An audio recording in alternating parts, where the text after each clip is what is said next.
Pencil shading ടെക്നിക്സിലെ നാലാമത്തെ ടെക്നിക്കാണ് stippling.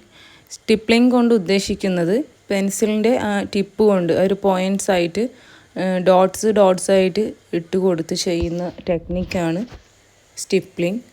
Pencil tip ഉപയോഗിച്ച് dots ഇട്ട് കൊടുത്താണ് സ്റ്റിപ്ലിംഗ് ചെയ്യുന്നത്.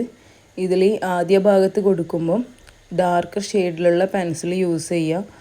അതുപോലെ തന്നെ ഡാർക്കർ ഷെയ്ഡ് വരുന്ന ഭാഗം നമ്മൾ ഹാച്ചിങ്ങിലും ക്രോസ് ഹാച്ചിങ്, ബ്ലെൻഡിങ് ഇതിലൊക്കെ ഈ ആദ്യ ഭാഗങ്ങളിൽ ഡാർക്കായിട്ടും കുറച്ച് മുകളിലോട്ട് വരുന്ന ഭാഗങ്ങളിൽ ലൈറ്റായിട്ടുമാണ് ഷെയ്ഡിങ് ചെയ്തത്.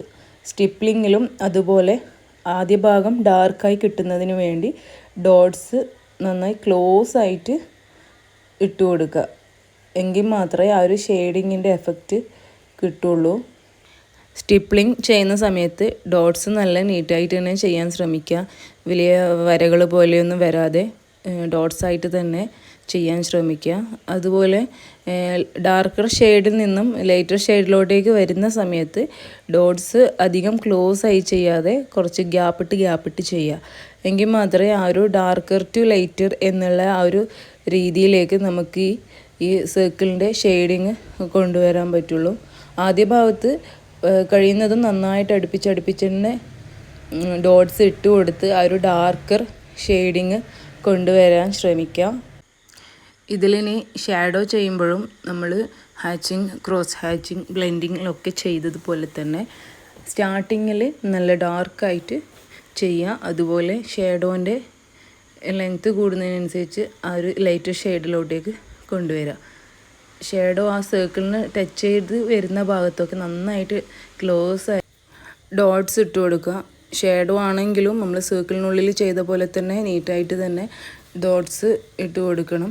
സ്റ്റിപ്ലിങ്ങിൽ മെയിനായിട്ട് ഡോട്ട്സ് മാത്രമാണ് വരുന്നത്. അതുകൊണ്ട് തന്നെ എത്രത്തോളം നമ്മൾ ചെയ്യുന്നതിലുള്ള നീറ്റ്, പെർഫെക്ഷൻ അതിനനുസരിച്ചാണ് ആ ഒരു ഫൈനൽ ഔട്ട്പുട്ട് കിട്ടുന്നത്.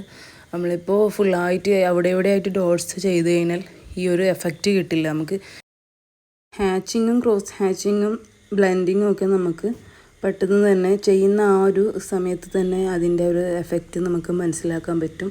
പക്ഷേ സ്റ്റിപ്ലിങ്ങിൽ നമ്മൾ ചെയ്ത് ഫൈനൽ ഔട്ട്പുട്ട് ആവുന്ന സമയത്താണ് അതിൻ്റെ ഒരു എങ്ങനെയാണ് ഷെയ്ഡിങ് ചെയ്തിട്ടുള്ളതെന്ന് മനസ്സിലാക്കാൻ പറ്റുള്ളൂ.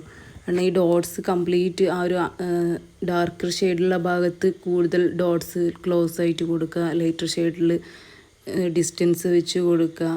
ഈ ഒരു സ്റ്റെപ്സ് ഫോളോ ചെയ്യുമ്പോൾ മാത്രമാണ് നമുക്ക് ആ ഒരു കറക്റ്റ് നീറ്റായിട്ടുള്ള ഒരു ഷെയ്ഡിങ് ടെക്നിക്കായിട്ട് കിട്ടുന്നുള്ളൂ.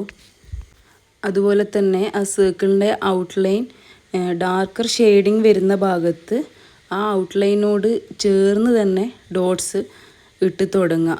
ഔട്ട്ലൈൻ കഴിഞ്ഞ് ചെറിയൊരു ഗ്യാപ്പ് വന്നിട്ട് അല്ല ഡോട്ട്സ് വരേണ്ടത്. ഔട്ട്ലൈനോട് ചേർന്ന് തന്നെ ഡാർക്കായിട്ട് ഡോട്ട്സ് നന്നായിട്ട് ഇട്ട് കൊടുക്കുക. എങ്കിൽ മാത്രമേ നമുക്ക് കറക്റ്റ് ആ ഒരു ഷെയ്ഡിങ് എഫക്റ്റ് കിട്ടുള്ളൂ.